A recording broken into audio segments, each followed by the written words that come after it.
Very good evening to all of you दोस्तों। स्वागत करते हैं आप सभी का अनअकैडमी बीपीएससी के इस प्लेटफॉर्म पे, जहां पे मैं जितेंद्र कुमार आपके लिए लेकर आता हूं रोज शाम को 6 बजे टॉप 50 ये मॉक टेस्ट जो कि आपके एग्जाम के पॉइंट ऑफ व्यू से इंपॉर्टेंट होते हैं। तो देखिए इस वीडियो को अंत तक और हर सवाल का जवाब देने का कोशिश कीजिएगा। जी हाँ, क्योंकि 50 प्रश्न है और एक एक क्वेश्चन इंपॉर्टेंट है दो दो नंबर में। तो बीपीएससी की एग्जामिनेशन की तैयारी अगर आप कर रहे हैं तो आपको मैं बता दूं कि करंट अफेयर का भी वीडियो जो हम सुबह में आपको दे रहे हैं 4 बजे, वो वीडियो जरूर देखें आप सभी, क्योंकि वहां से करंट के साथ साथ कुछ स्टैटिक जीके और कुछ इंपॉर्टेंट जो कि वीकली करंट अफेयर होते हैं या मंथली करंट अफेयर होते हैं, वो सारी डिटेल शेयर किए जा रहे हैं आपको सुबह के 4 बजे। चलिए तो लेकर चलते हैं इन सभी वीडियोस के साथ। आज आपका वीडियो है, चैनल को सब्सक्राइब कीजिए बेल आइकन दबा के, और 50 प्रश्नों के उत्तर आप नीचे कमेंट बॉक्स में कमेंट जरूर कीजिएगा। दोस्तों आज का पहला सवाल आपके सामने आ चुका है। 2 रुपए के नोट निम्नलिखित में से किसके द्वारा जारी किए जाते हैं? चलिए आंसर कीजिएगा दोस्तों। यहाँ पे क्वेश्चन इंपॉर्टेंट है। देखिए अभी वर्तमान में भारत का जो 1 रुपए का नोट है उसके बारे में, और 2 रुपए का और 5 रुपए का और 10 रुपए का, ये मूल्य वर्ग के जारी किए गए नोट, ठीक है, तथा 50 के सिक्के, ठीक है, ये सारी डिटेल जो है ये आपको भारतीय सिक्कों में गिने जाते हैं। लेकिन क्वेश्चन है 2 रुपए के नोट कौन जारी करता है? बिल्कुल याद रखिएगा, इट्स अ सी। जी हाँ, नोट कर लेंगे, भारतीय रिजर्व बैंक यानी कि आरबीआई। दोस्तों अगर आरबीआई से सवाल आता है तो इसका हेडक्वार्टर याद रखिएगा कहाँ होता है, तो मुंबई है अभी, ठीक है।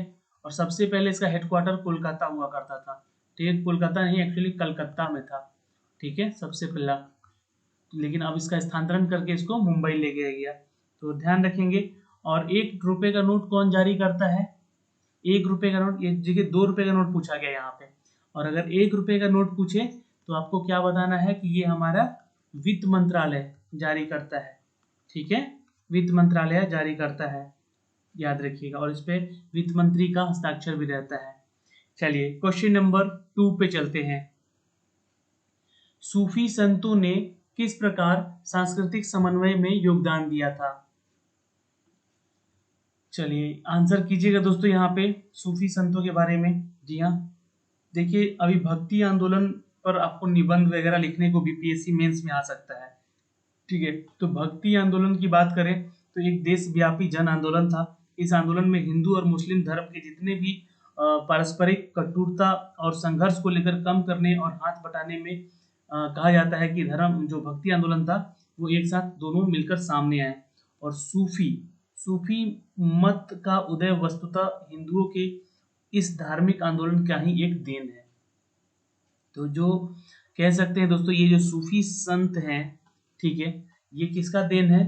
तो हिंदुओं के एक धार्मिक आंदोलन का ही ये देन है दोस्तों। तो इसलिए मैंने भक्ति आंदोलन के बारे में आपको बताया है। तो यहाँ पे आप आंसर क्या करेंगे? It's a. जी हाँ, जबाने हिंदवी को बढ़ावा देकर, ठीक है। सूफी संतों ने किस प्रकार सांस्कृतिक समन्वय को योगदान दिया है? तो जबाने हिंदवी को बढ़ाकर, ठीक है, बढ़ावा देकर। चलिए क्वेश्चन नंबर 3 पे चलते हैं। Indian institute of sugar technology कहाँ पर है? चलिए देखिए, अगर आप इसको मैप में खोजते जाएंगे तो आप बहुत दूर पहुंच जाएंगे। आपको मैं बता दूं कि ये उत्तर प्रदेश में है, ठीक है। आंसर बी कर लीजिएगा। जी हाँ, उत्तर प्रदेश का शहर है दोस्तों कानपुर। दोस्तों अगर उत्तर प्रदेश से क्वेश्चन है, देखिए मैं आपको तैयारी करने का एक बहुत ही आसान और बहुत ही सिंपल सा ट्रिक बताने जा रहा हूँ कि अगर कभी भी किसी भी स्टेट के बारे में कुछ भी अपडेट बताया गया तो तुरंत आप वहां पे क्या करें? तो सबसे पहला कि उसके सीएम का नाम ध्यान में लाए, दूसरा उसके गवर्नर कौन है उस राज्य के, तीसरा उसका कैपिटल सिटी क्या है। अगर ये देश है कोई, है ना, कोई कंट्री है, तो उसके पीएम या प्रेसिडेंट का नाम जरूर याद रखें, उसके करेंसी का नाम याद रखें, ठीक है, कि उस देश की करेंसी क्या है, और उसका कैपिटल भी याद रखेंगे। तो ये 3 चीज जो है अगर आप करते रहेंगे, मतलब कि सेट बनाते समय ही अगर आप करेंगे, तो इससे क्या होगा कि आपका स्टैटिक पार्ट जो है ऑटोमेटिक रेडी होता जाएगा, ठीक है। तो इस चीज का ध्यान रखिएगा। तो सवाल यहाँ उत्तर प्रदेश से है, तो दोस्तों सीएम है यहाँ के योगी आदित्यनाथ, ठीक है। गवर्नर है आनंदीबेन पटेल, ये नोट कर सकते हैं, और कैपिटल इसका लखनऊ होता है दोस्तों। ठीक है, तीनों चीजें यहाँ से मैंने आपको बता दी, ध्यान रखिएगा और सवाल पूछे भी जाएंगे। तो Indian institute of sugar technology Kanpur में है, ये आपको पता होना चाहिए। भारतीय गन्ना अनुसंधान संस्थान भी है यहाँ पे। प्याज का खाने योग्य भाग क्या होता है दोस्तों? चलिए, ये तो क्वेश्चन बहुत बार बताया गया है, साइंस का क्वेश्चन है। देखिए क्वेश्चन जो क्यूज है ना, आपको ये मिक्स करके क्यूज लाता हूँ। वीडियो थोड़ा सा लंबा भी चला जाता है, तो आप लोग प्लीज वीडियो को पूरा देखा करें, क्योंकि हर क्वेश्चन में कुछ ना कुछ जानकारी आपको होती है। देखिए जैसे कि यहाँ पे खाने की प्याज के जो भाग के बारे में बात है, तो प्याज में खाने योग्य हिस्सा जो होता है दोस्तों, उसको हम लोग तना कहते हैं। क्या कहते हैं?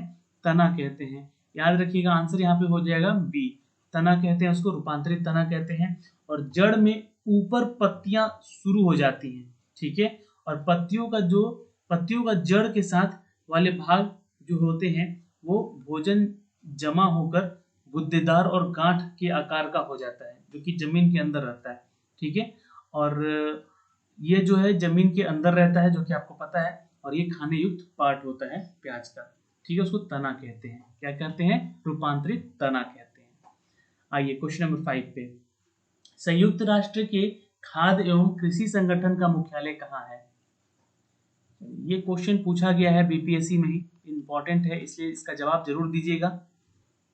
बिल्कुल याद रखिएगा दोस्तों, इट्स अ डी, रोम, यानी कि इटली में है। दोस्तों अब मैंने आपको क्या बोला कि इटली के बारे में, तो इटली का तो कैपिटल आपको पता चल गया यहाँ पे। ठीक है, और इटली की प्रेसिडेंट कौन है?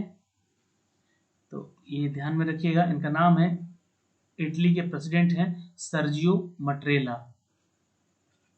सर्जियो मट्रेला, ठीक है, याद रखिएगा। और इटली के प्रधानमंत्री कौन है? लिखिए आप लोग भी। जी हाँ, याद रखिएगा, ये हैं दोस्तों कांटे, जिनके बारे में अभी कोविड-19 को लेकर एक अफवाह भी उड़ी थी, जीएसपे कांटे। क्या नाम था? जीएसपे कांटे। ठीक है, याद रखिएगा। ये अफवाह क्या उड़ी थी कि कोविड-19 के चलते जो मौत हो रही है, ठीक है, इटली में, रोम में, ठीक है, उसके चलते यहाँ के प्रधानमंत्री ने रो दिया। रोता हुआ एक तस्वीर भी इनका बहुत वायरल हुआ था, जो कि एक अफवाह थी, ऐसा कुछ नहीं हुआ था। ठीक है, तो इटली की राजधानी रोम में दोस्तों, याद रखिएगा। लेकिन यहाँ पे सवाल था कि संयुक्त राष्ट्र से, तो संयुक्त राष्ट्र का मुख्यालय कहाँ है? ये बहुत क्वेश्चन में क्वेश्चन बनेगा दोस्तों, याद रखिएगा। तो ये है दोस्तों, याद रखिएगा, न्यूयॉर्क। कहाँ पे है? न्यूयॉर्क में है। ओके, न्यूयॉर्क कहाँ है दोस्तों? तो यूएसए में है, ये भी आप ध्यान रखेंगे। यूएसए के प्रेसिडेंट कौन है? तो डोनाल्ड ट्रंप है, ये भी आप ध्यान रखेंगे। ठीक है, और यहाँ के जो है जो अमेरिका का, सॉरी, क्या होता है कैपिटल सिटी? तो वाशिंगटन डीसी होता है दोस्तों, याद रखिएगा। ठीक है, चलिए अब सवाल की तरफ चलते हैं, क्वेश्चन नंबर 6 पे। मदन मोहन मालवीय द्वारा कौन सी पुस्तक लिखी गई? जल्दी से आंसर करेंगे यहाँ पे। देखिए यहाँ पे आपको आंसर कर देना होगा, इट्स अ ई। जी हाँ, इसमें एक से ज्यादा इन्होंने पुस्तकें लिखी हैं, जिसका नाम, एक तो लीडर है, दूसरा हिंदुस्तान भी है, ठीक है, और एक फ्री हिंदुस्तान है। ठीक है, तो फ्री हिंदुस्तान को यहाँ पे गलत काटिएगा। ठीक है, हिंदुस्तान और लीडर, और शायद सावित्री है, नॉट कंफर्म, बट आंसर यहाँ पे एक से ज्यादा हो गया, तो आंसर आपका ई कंफर्म होगा। क्वेश्चन नंबर 7, चलिए दोस्तों आंसर कीजिएगा। बेल्लूर निम्नलिखित में से किस महापुरुष से संबंधित स्थान है? फटाफट आंसर करते रहेंगे, यहाँ पे हर क्वेश्चन का जवाब देना होगा आपको, यहाँ पे एक एक करके। बेल्लूर निम्नलिखित में से किस महापुरुष से संबंधित है? तो याद रखिएगा, it's a B, Swami Ramakrishna Paramhans. दोस्तों आपको बता दें कि बेल्लूर हेल्बिट की स्थापना जन अनुयायी निरपा कामा ने की थी। याद रखिएगा, बेल्लूर का एक बहुत ही फेमस है, जी हाँ, हेलीबीड। ठीक है, हेलीबीड इसका नाम है, हेलीबीड नाम है इसका, जिसकी स्थापना किसने की थी? तो ये अनुयायी थे, अनुयायी थे, चलिए याद रखिए, अनुयायी थे। और ये जो है कौन थे? तो निरपा कामा, निरीपा है ना, निरीपा कामा, चलिए याद रखेंगे दोस्तों। ठीक है, और ये आपको बता दें कि इसके वास्तविक जो प्रसिद्ध होयसला वंश के शासन काल में मंदिरों का निर्माण किया गया था, इसलिए उस समय के समकालीन कौन थे? स्वामी रामकृष्ण परमहंस। ठीक है, तो याद रखिएगा। और शिल्पकार के जो बारे में पूछे यहाँ पे, तो ये शिल्पकार कौन थे? तो होयसला वंश के लोग थे। ठीक है, आइए क्वेश्चन नंबर 8 पे चलते हैं। सन 1905 में लॉर्ड कर्जन ने कौन सी घटना घटी थी? एक्चुअली 1905 की घटना है। ठीक है, तो याद रखिएगा दोस्तों, इट्स ए बंगाल का विभाजन हुआ था दोस्तों। ठीक है, याद रखिएगा, बंगाल के विभाजन से प्रश्न एग्जाम में पूछे गए हैं और इसकी घोषणा हुई थी दोस्तों 19 जुलाई को, बंगाल विभाजन का, सन 1905 में। याद रहेगा, ये डेट लिख सकते हैं आप लोग। और भारत के तत्कालीन जो वायसराय थे वो कौन थे? तो लॉर्ड कर्जन थे। ये भी आपको ध्यान रखना होगा, इंपॉर्टेंट है, यहाँ से पूछेगा। और एक मुस्लिम बहुल प्रांत का सृजन करने के उद्देश्य से ही बंगाल का विभाजन किया गया और 2 भागों में बांट दिया गया दोस्तों। और निर्णय लिया गया कि बंगाल विभाजन से 16 अक्टूबर 1905 से ये प्रभावी होगा। प्रभावी कब हुआ था? 16 अक्टूबर से ये प्रभावी हो गया था 1905 में। तो ये एक हिस्सा बटा था जो कि उधर पश्चिम बंगाल से कट के बांग्लादेश भी अलग हो गया था। और बाद में बांग्लादेश को पूर्वी पाकिस्तान के नाम से जाना जाता था, जो कि फिर 1972 में जी हाँ इंदिरा गांधी ने क्या किया? तो इसको अलग किया 71-72 के जो युद्ध के बाद। ठीक है, जिसको अब बांग्लादेश के नाम से जानते हैं हम लोग। बांग्लादेश से अगर सवाल पैदा होता है तो बांग्लादेश का राजधानी है दोस्तों ढाका, याद रखिएगा। और यहाँ की करेंसी क्या है? तो टक्का है। ठीक है, चलिए याद रखिएगा, यहाँ का कैपिटल ढाका है और टक्का है। और यहाँ की पीएम कौन है दोस्तों? तो शेख हसीना है। ठीक है, याद रखिएगा इनका नाम। चलिए आइए क्वेश्चन नंबर 9 पे चलते हैं। कौन सा खेल अमेरिका में अपेक्षाकृत सबसे कम लोकप्रिय है? बिल्कुल सिंपल सी बात है, अमेरिकन जो लोग होते हैं टाइम वेस्टिंग पे ज़्यादा ध्यान नहीं देते हैं। ठीक है, तो याद रखिएगा, सबसे लंबा खेल इसमें से कौन सा दिख रहा है आपको? तो क्रिकेट। आंसर क्या कर लेंगे? It's a cricket. लेकिन सबसे ज़्यादा वहाँ का राष्ट्रीय खेल क्या है? अमेरिका का राष्ट्रीय खेल क्या है? जल्दी से आंसर करेंगे। बिल्कुल दोस्तों, अमेरिका का राष्ट्रीय खेल अगर देखा जाए तो वहाँ पे सबसे ज़्यादा बेसबॉल खेला जाता है। क्या? बेसबॉल। आप लोग क्रिकेट की तरह ही अगर देखते होंगे, एक बॉल फेंकता है और ये बल्ले से मारता है और बॉल ज़्यादा दूर जाती है तो ये रन लेता है दौड़कर। ठीक है, बेसबॉल जो है 1846 में इंग्लैंड में खेला गया था सबसे पहले। ठीक है, ये भी इंग्लैंड का ही दिया हुआ खेल है, लेकिन अमेरिका का ये राष्ट्रीय खेल है बेसबॉल, याद रखिएगा। और क्रिकेट किसका है राष्ट्रीय खेल? तो इंग्लैंड का, याद रखिएगा। इंग्लैंड है, ऑस्ट्रेलिया है, न्यूजीलैंड है ना, ये सारे देशों का। भारत का क्या है? तो हॉकी है, याद रखिएगा। ठीक है, चलिए क्वेश्चन बन सकता है यहाँ से ये सारी चीजों से। आइए क्वेश्चन नंबर 10 पे चलते हैं। देखिए क्वेश्चन तो इजी है, लेकिन क्वेश्चन से क्वेश्चन अगर पूछता है टच में तो याद रहना चाहिए। अकबरनामा के लेखक कौन है? बिल्कुल ये सभी पता होगा, सभी को यहाँ पे आंसर बी करेंगे। अब्बुल फजल इज द राइट आंसर। यह अकबर की जीवनी है, जिसमें आईने अकबरी भी कहते हैं इसको। क्या कहते हैं अकबरनामा को? तो देखिए यहाँ से एक क्वेश्चन आया, आईने अकबरी। ठीक है, याद रखिएगा, आईने अकबरी भी कहते हैं इसको। और इसकी रचना किसने की थी? तो अबुल फजल ने की थी, जो कि अकबर के ये 9 रत्नों में से एक होते थे, अबुल फजल। यह अकबर के शासनकाल में उनके मंत्रिमंडलों में 9 रत्न थे, जिसमें कि अबुल फजल भी थे। एक बीरबल भी था, याद रखिएगा नाम, उनके बारे में भी क्वेश्चन आएगा आगे एग्जाम में। क्वेश्चन नंबर 11 पे चलते हैं दोस्तों। यहाँ पे भारत छोड़ो आंदोलन कब शुरू हुआ? आंसर करेंगे क्वेश्चन का, इट्स आंसर होगा दोस्तों, जी हाँ, इट्स डी अगस्त 1942 में। भारत छोड़ो आंदोलन एक्चुअली द्वितीय विश्व युद्ध के समय 8 अगस्त को 1942 में ही ये शुभारंभ हो चुका था इसका। और यह आंदोलन जो था दोस्तों, इसका लक्ष्य था भारत से ब्रिटिश साम्राज्य को समाप्त करना। यह आंदोलन महात्मा गांधी के द्वारा अखिल भारतीय कांग्रेस समिति के अधिवेशन में चलाया गया। ये अधिवेशन कहाँ हुआ था दोस्तों? याद रखिएगा, मुंबई में, यानी कि उस समय बॉम्बे हुआ करता था। ठीक है, चलिए। और मुंबई से अगर सवाल पूछे तो ये महाराष्ट्र का कैपिटल सिटी है दोस्तों, याद रखेंगे। और महाराष्ट्र के अभी सीएम कौन है? तो उद्धव ठाकरे हैं, ये आप ध्यान रखेंगे। यहाँ पे अभी भगत सिंह कोश्यार जो हैं, यह भगत सिंह कोश्यार यहाँ के गवर्नर हैं, कोश्यारी इनका नाम है, ठीक है, कोश्यारी। चलिए याद रखिएगा। आइए क्वेश्चन नंबर 12 पे चलते हैं। सितारा देवी निम्नलिखित में से किससे संबंधित हैं? तो आपको ये क्वेश्चन मैं शायद बता चुका हूं पहले भी, आंसर सोच समझ के दीजिएगा। सितारा देवी किससे संबंधित हैं? इस ए कथक से, नोट कर सकते हैं दोस्तों।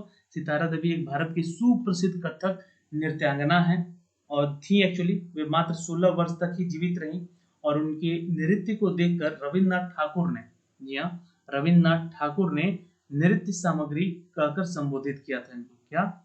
नृत्य सामग्री, इनको सम्मानित किया गया था। ये क्वेश्चन बन सकता है कि सितारा देवी को नृत्य सामग्री जो किसने कहा था? तो याद रखिएगा, रविंद्रनाथ ठाकुर ने कहा था। याद रहेगा, ये क्वेश्चन बनेगा एग्जाम में, बिल्कुल इस पे ध्यान रखिएगा, ठीक है। चलिए अगला क्वेश्चन पे चलते हैं। निम्नलिखित में से कौन सा जोड़ा गलत है? तो देखिए, रामचरितमानस पहला ही आती, मुझे लगता है यहाँ पे आंसर गलत होगा क्योंकि यहाँ पे तुलसीदास ने ये लिखी थी दोस्तों, ठीक है। रामचरितमानस तुलसीदास ने लिखी, रामायण जो है वो वाल्मीकि ने लिखी थी, ये कह सकते हैं। तो यहाँ पे शहनामा फिरदौसी ये सही है, कामायनी जयशंकर प्रसाद और आईने अकबरी अब्दुल फजल, ठीक है, ये सारे के सारे सही। यहाँ पे आंसर ये हो जाएगा जो कि गलत है, रामचरितमानस तुलसीदास ने लिखी थी। ओके, आइए क्वेश्चन नंबर 14 पे चलते हैं। तेल और प्राकृतिक गैस आयोग का मुख्यालय कहाँ है? चलिए क्वेश्चन आ चुका है एग्जाम में और बहुत बार पूछा भी गया है, तो आंसर क्या कर दीजिएगा? इट्स सी, देहरादून। तेल और प्रकृति का ये गैस का आयोग का मुख्यालय, चलिए आंसर सी हो जाएगा। दोस्तों एक सवाल यहां से बनेगा, देहरादून किसकी राजधानी होती है? तो उत्तराखंड की राजधानी होती है दोस्तों, ठीक है। उत्तराखंड के मुख्यमंत्री कौन है? उत्तराखंड के मुख्यमंत्री कौन है? तो याद रखिएगा दोस्तों, यहाँ पे त्रिवेंद्र सिंह, जी हाँ, त्रिवेंद्र सिंह रावत। ये सारी चीजें आपको नोट्स में नहीं मिलेगी, इसलिए आप लोग इस वीडियो को देखिएगा तो लिखते रहिएगा कॉपी कलम लेके, ठीक है। याद रखिएगा तो सारा चीज इंपॉर्टेंट याद रहेगा।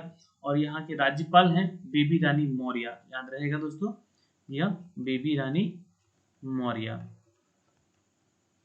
चलिए याद हो गया। अगला क्वेश्चन पे चलते हैं, यहाँ पे 15 पे। स्टेनलेस स्टील में लोहे के अतिरिक्त निम्न में से क्या होता है?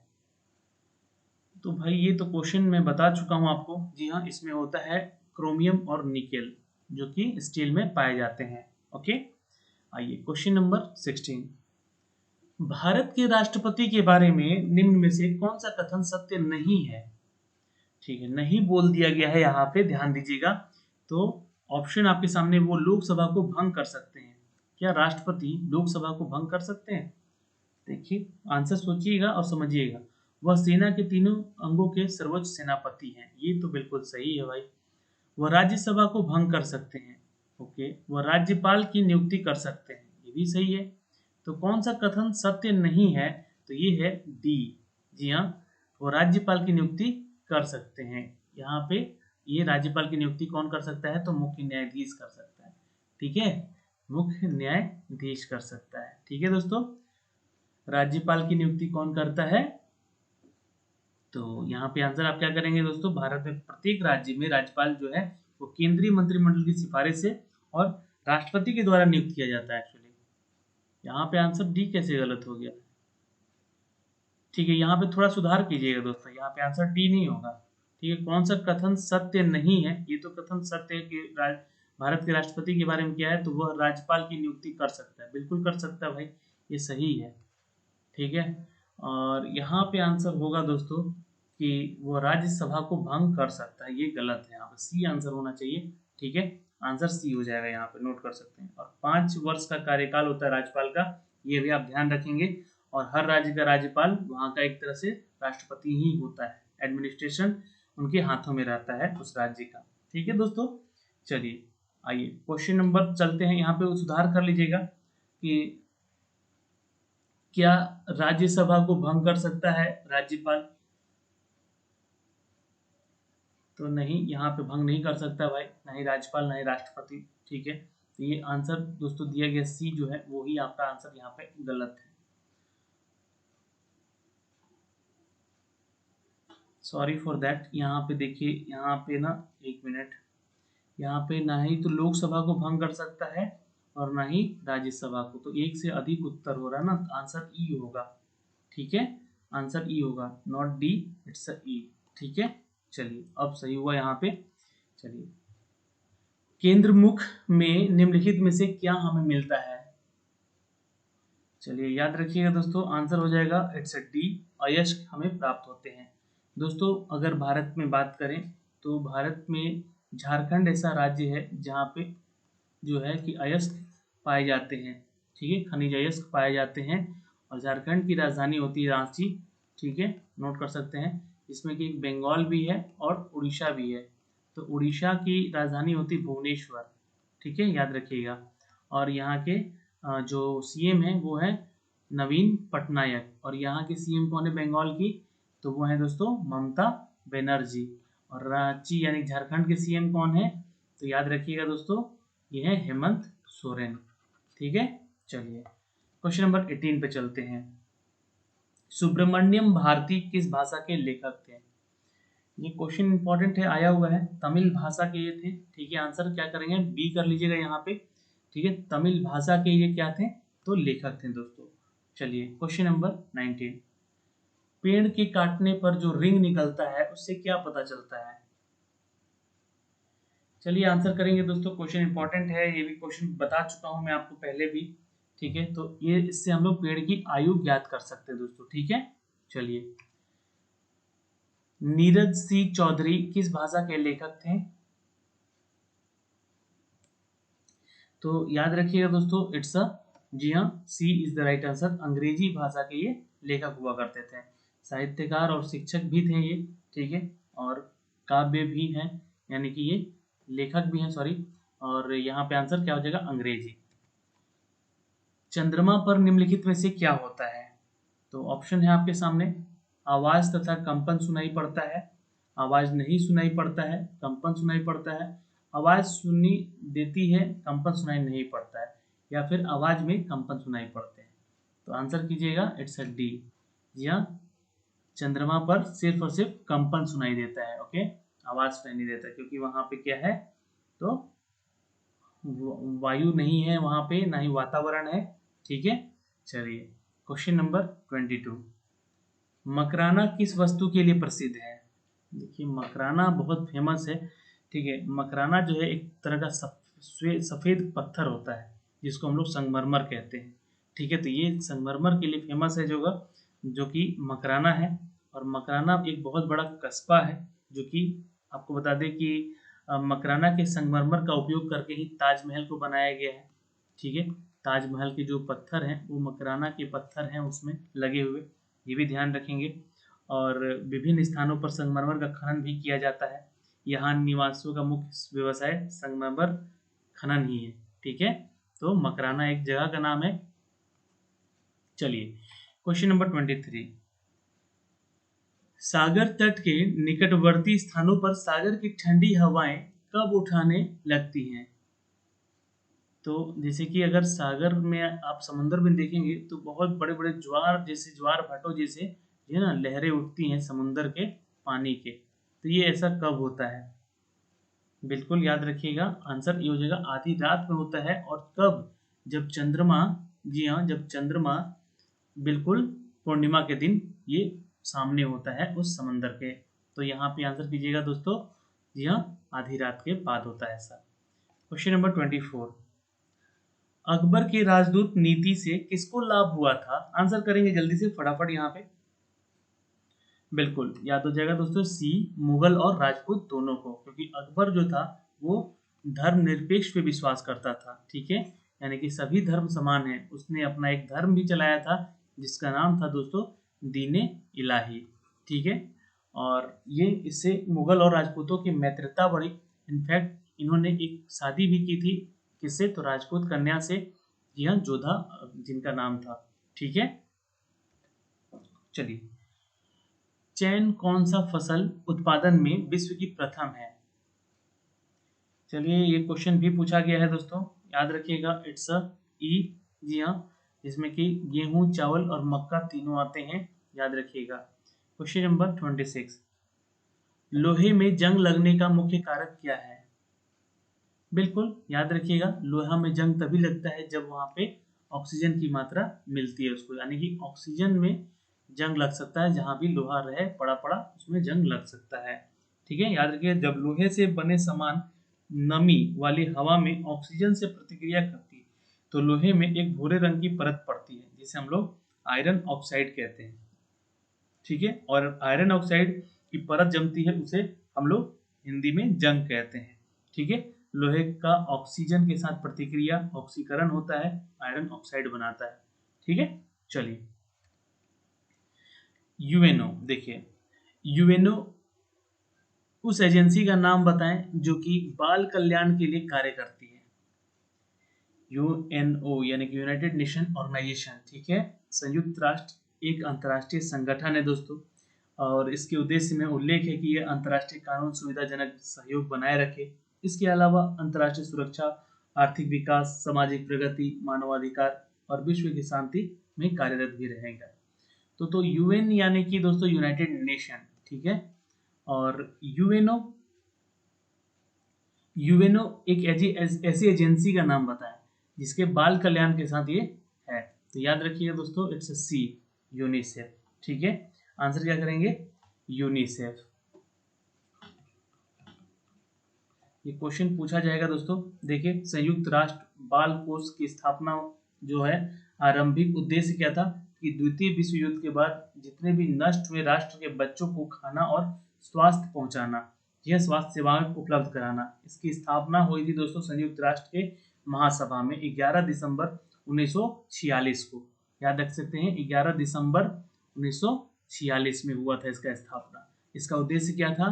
जो द्वितीय विश्व युद्ध हुआ था उसके बाद बहुत सारे ऐसे बच्चे जो कि अलग अलग कंट्रीज में अनाथ हो गए थे, उनके हाँ सर से मतलब समझिए तो उनके माँ बाप का साया हट चुका था, तो ऐसे बच्चों को सहयोग करना, जी हाँ, ये इसका उद्देश्य था। इसका अध्यक्ष अभी कौन है दोस्तों? याद रखिएगा, एन वेनेमन। एन वेनेमन। ठीक है, ये इसके अध्यक्ष हैं और मुख्यालय है इसका दोस्तों न्यूयॉर्क में। ये नोट कर सकते हैं, न्यूयॉर्क में। ठीक है दोस्तों, और यहाँ पे जो हेनरीटा एच फोरे हैं जो कि यहाँ की हेड हैं। ठीक है, और इसकी स्थापना 11 दिसंबर 1946 को हुआ था। चलिए अब क्वेश्चन नंबर 28 पे चलते हैं। सिद्धार्थ आगे चलकर बुद्ध क्यों कहलाए थे? क्वेश्चन इंपॉर्टेंट है, आ सकता है एग्जाम में। देखिए, सुजाता ने उन्हें खीर दिया और कहा कि जैसा मेरी मनोकामना पूरी हुई उसी तरह आपकी भी हो।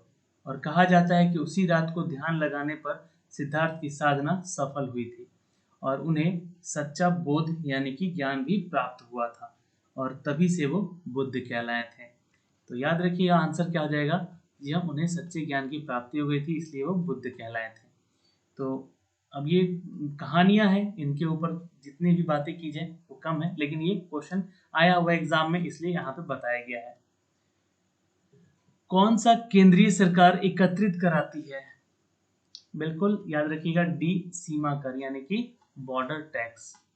ठीक है, याद रखिएगा, एक राज्य से दूसरे राज्य में जाने पे जो बॉर्डर टैक्स लगते हैं उसको भारत सरकार के द्वारा आय और व्यय का स्रोत भी होता है ये सीमा कर। जमायते इस्लामी निम्नलिखित में से किस देश का राजनीतिक दल है? बिल्कुल याद रखेंगे, ये है बांग्लादेश का। जी हाँ, नोट कर सकते हैं, जमायते इस्लामी यह एक राजनीतिक पार्टी है, जी हाँ, बांग्लादेश की, जो कि 1971 में बनी थी। ठीक है दोस्तों, याद रखिएगा। और इसके बाद ये इन्होंने अपनी सरकार भी बनाई। ठीक है, बांग्लादेश की राजधानी मैंने अभी बताया आपको ढाका होता है दोस्तों। टका यहाँ का करेंसी है और शेख हसीना यहाँ की क्या है? प्राइम मिनिस्टर है। ठीक है, चलिए नेक्स्ट क्वेश्चन है 31। ऐतिहासिक काल में जैन धर्म के 24वें तीर्थकर कौन थे? तो क्वेश्चन का आंसर कीजिएगा दोस्तों, इट्स अ बी। नोट कर सकते हैं, यह महावीर स्वामी थे, is the right answer. Jain धर्म के संस्थापक ऋषभ देव को माना जाता है वैसे, और जो जैन धर्म के पहले तीर्थकर थे वो भारत के चक्रवर्ती सम्राट भरत के पिता थे, ठीक है। और जैन धर्म के संस्थापक और पहले तीर्थकर ऋषभदेव, पार्श्वनाथ काशी के इक्ष्वाकुक और वंशीय राजा अग्रसेन के पुत्र हुए। फिर छठे यहाँ पे महावीर जैन धर्म के 24वें तीर्थकर हुआ, ठीक है। तो महावीर स्वामी कौन थे? तो 24वां तीर्थकर थे इनके, ठीक है। चलिए क्वेश्चन नंबर 32, विज्ञान के क्षेत्र में भारत ने निम्नलिखित में से कौन सी प्रगति नहीं की है? देखिए यहाँ पे आंसर कीजिएगा दोस्तों, इट्स अ बी, चंद्रमा पर आदमी बसाने का, ठीक है। अभी तक यहाँ पे मैन स्टैब्लिश्ड, जो कि चंद्रमा पे जाके यहाँ पे बस सके, वो काम नहीं किया है अभी तक यहाँ पे। बाकी भौतिकी में नोबेल पुरस्कार प्राप्त कर चुका है भारत के लोग, अंतरिक्ष में आदमी भेजना भी सफल हुआ है, एवरेस्ट की चोटी पर आदमी भेजना भी सफल हुआ है। तो आंसर यहाँ पे बी कर लीजिएगा। हर्षवर्धन के काल में शिक्षा की सर्वश्रेष्ठ व्यवस्था निम्नलिखित में से किस स्थान पर थी? आंसर कीजिएगा दोस्तों। बिल्कुल याद रखिएगा दोस्तों, हर्षवर्धन के काल में नालंदा में, ठीक है। याद रखिएगा सर्वश्रेष्ठ व्यवस्था थी शिक्षा की नालंदा में, जो कि आज बिहार स्टेट का एक शहर है, एक जिला है दोस्तों नालंदा, जो कि अपने प्राचीनतम शिक्षा स्थिति के लिए जाना जाता था। चलिए, और आज इस ऐसी स्थिति है कि बिहार की जो शिक्षा प्रणाली है वो सबसे पिछड़े राज्यों में आती है। कम शिक्षा दर बिहार का ही है, अपने आप में एक विचारणीय है, क्योंकि यहाँ के जितने भी मुख्यमंत्री हुए हैं वो सिर्फ और सिर्फ लूटखोरी, घूसखोरी और करप्शन में डूबे हुए हैं। इसलिए यहाँ के रग रग में ही भ्रष्टाचार बस गया है और यहाँ के लोग बस बाहर पलायन करना ही जानते हैं, और नालंदा जैसी विश्वविद्यालय जो है यहाँ से खत्म हो चुका है। मच्छर निम्नलिखित में से किस रोग का वाहक नहीं है? इतने सारी चीजें मैंने बिहार के बारे में बोल दिया, ऐसा मेरा कोई उद्देश्य नहीं था कि बिहार को बदनाम करूं। बिहार तो ऐतिहासिक भूमि है, लेकिन यहाँ के राजनीतिक कुछ नेता हैं जो कि इसको बदनाम करके रख दिए हैं, और कुछ नहीं, यही कहने का उद्देश्य था मेरा। तो मच्छरों से होता है भाई यहाँ पे डी, यक्ष्मा रोग, नोट कर सकते हैं, ठीक है। अगर मक्खियों से पूछे तो मक्खियों से हैजा होता है, ठीक है, याद रखेंगे। क्वेश्चन नंबर 35, घाटे की बजट की पूर्ति किससे की जाती है? ये इकोनॉमिक्स से सवाल है, हर तरह के क्वेश्चन मिलेंगे आपको इस मॉक टेस्ट में, ठीक है। तो देखिए राजकोषीय घाटा क्या होता है? राजकोषीय घाटे की जो पूर्ति के लिए सरकार को कर्ज लेना पड़ता है, और जो वह देश की जनता और बैंकों के वित्तीय संस्थानों से लेती है, ठीक है। और कई बार राजकोषीय घाटे का पाटने के लिए सरकार को विश्व और अंतर्राष्ट्रीय मुद्रा कोष जैसी एजेंसियों को ऋण लेना पड़ता है। तो ये एक अपडेट है यहाँ पे दोस्तों। यहाँ घाटे की बजट की पूर्ति किससे की जाती है? तो याद रखिएगा इट्स ई, यह उपरोक्त में से एक से अधिक आंसर है, ठीक है। जैसे कि टैक्स पर बढ़ाकर और इनडायरेक्ट टैक्स को भी बढ़ाकर, नोट छापकर, ये सारे एग्जाम्पल हैं। आइए क्वेश्चन नंबर 36 पे चलते हैं दोस्तों। धन विधेयक के विषय में राज्यसभा विषयक कौन सा कथन सत्य है? तो आंसर करेंगे इट्स ए, धन विधेयक राज्यसभा की स्वीकृति के बिना पारित हो सकता है, ठीक है। आंसर ए कर लीजिएगा दोस्तों, यहाँ पे इज द राइट आंसर। चलिए, नगर भिन्न है इनमें से कोई? तो आंसर कीजिएगा यहाँ पे दोस्तों, जमशेदपुर जो है ये एक भिन्न है यहाँ पे, यानी कि अलग है। जैसे कि कोणार्क, तंजावुर, तिरुपति, ये तीनों जो है उड़ीसा का जी हाँ नगर है, ठीक है, उड़ीसा राज्य का। पर जमशेदपुर जो है वो झारखंड का है, याद रखिएगा झारखंड का है। चलिए, जमशेदपुर टाटा का नाम सुने होंगे आप लोग। चलिए, गांधी जी किससे प्रभावित नहीं थे? नहीं बोला गया है यहाँ पे, ध्यान दीजिएगा।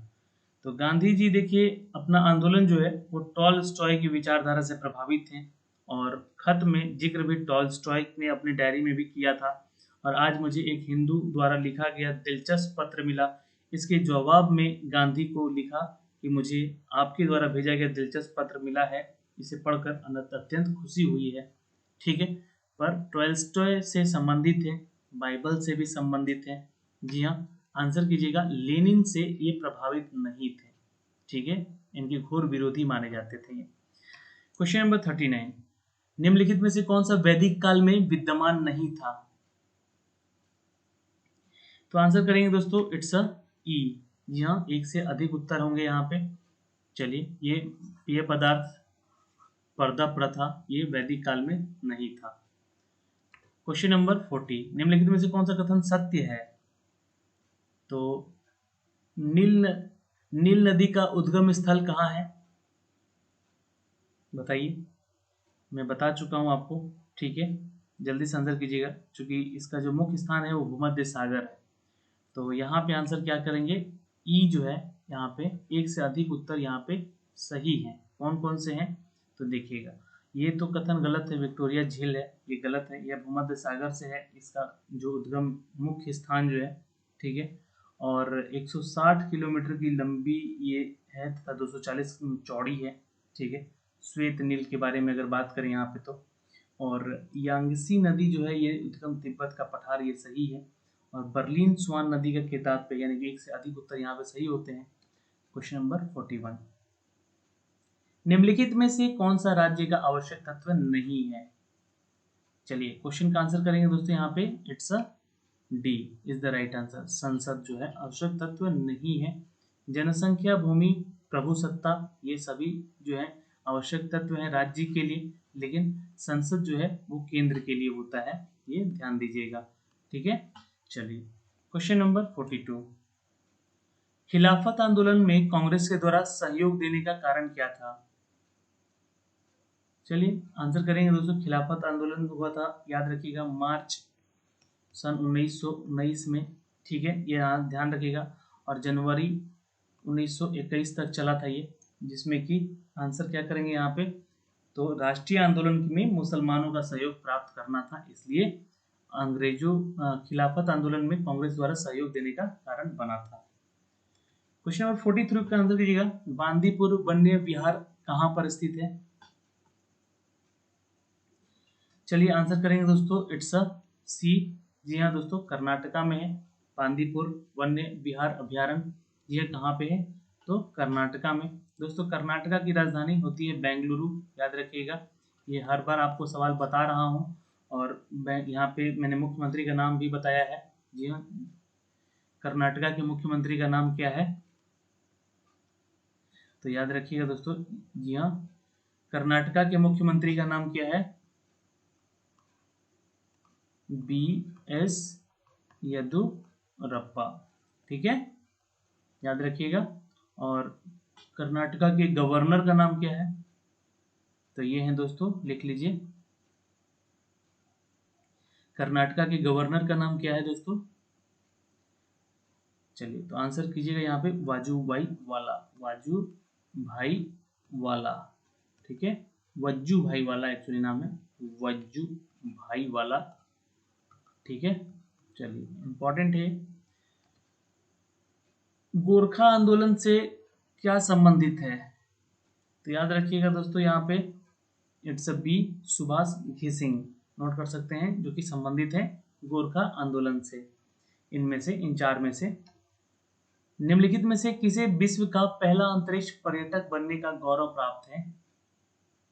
तो पहला पर्यटक यानी कि अंतरिक्ष में जाने वाले वो पहले व्यक्ति हैं दोस्तों, याद रखिएगा, डेनिस टीटो, नोट कर सकते हैं।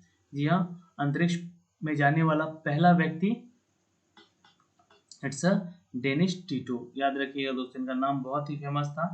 अगला क्वेश्चन है यहाँ पे, निम्नलिखित में से पंचतंत्र किसने लिखी थी? ये क्वेश्चन बहुत बार एग्जाम में पूछा गया है, बिहार SSC, बिहार BPSC, है ना। तो याद रखिएगा, Vishnu Sharma is the right answer, okay, B is the correct answer. Question number 47, Geet सेठी किस खेल से संबंधित है? चलिए याद रखिएगा दोस्तों, गीत सेठी भारत के गीत श्रीराम सेठी, इनका पूरा नाम है, जो कि इंग्लिश बिलियर्ड्स के पेशेवर खिलाड़ी हैं। कहाँ? तो डी कर लीजिएगा, बिलियर्ड्स के ये खिलाड़ी हैं, आंसर डी हो जाएगा। और 17 अप्रैल 1961 को, जी हाँ, ये जन्मे थे और ये एक पेशेवर खिलाड़ी बने। और 1990 में, जी हाँ, इनका खेल प्रभुत्व यहाँ पे जारी रहा था 1990 में। तो इनका जो है अधिकांशतः दशक में इस खेल के प्रभुत्व भी रहा था इनका, याद रखिएगा, बिलियर्ड्स में। क्वेश्चन नंबर 48, निम्नलिखित शहरों में से किससे IIM स्थित नहीं है? तो IIM कहाँ नहीं है दोस्तों, याद रखिएगा, आंसर डी, कानपुर में IIM नहीं है, जबकि यहाँ पे IIT है। ठीक है, चलिए क्वेश्चन नंबर 49 दोस्तों, ड्यूत्से मार्क किस देश की मुद्रा है? करेंसी ही पूछ दिया गया यहाँ पे, जल्दी से आंसर करेंगे। It's a C, Germany. Germany की मुद्रा क्या है? तो ड्यूत्से मार्क। ठीक है, इसको हम लोग यूरो भी यहाँ कहते हैं, अब यूरो के नाम से अब जानते हैं। ठीक है, चलिए question number 50, the tau of cricket पुस्तक के लेखक कौन है? चलिए तो आंसर करेंगे दोस्तों यहाँ पे, इट्स अ सी, जी हाँ, Ashish Nandy is the right answer, note कर लीजिएगा। तो दोस्तों आज की इस 50 प्रश्नों में आपने कितने उत्तर यहाँ पे सही किए, या आप हमें नीचे कमेंट बॉक्स में कमेंट करके जरूर बताएंगे। और आज की इस वीडियो में इतना ही दोस्तों, मिलते हैं आपसे कल सुबह के 4 बजे, जो कि आपके एग्जाम के पॉइंट ऑफ व्यू से क्वेश्चन करंट अफेयर के लेकर आ रहे हैं। तो बाय बाय, टेक केयर, ध्यान रखिएगा अपना और अपने परिवार का। वीडियो को लाइक और शेयर जरूर कर दीजिएगा और चैनल पे बने रहिएगा। धन्यवाद।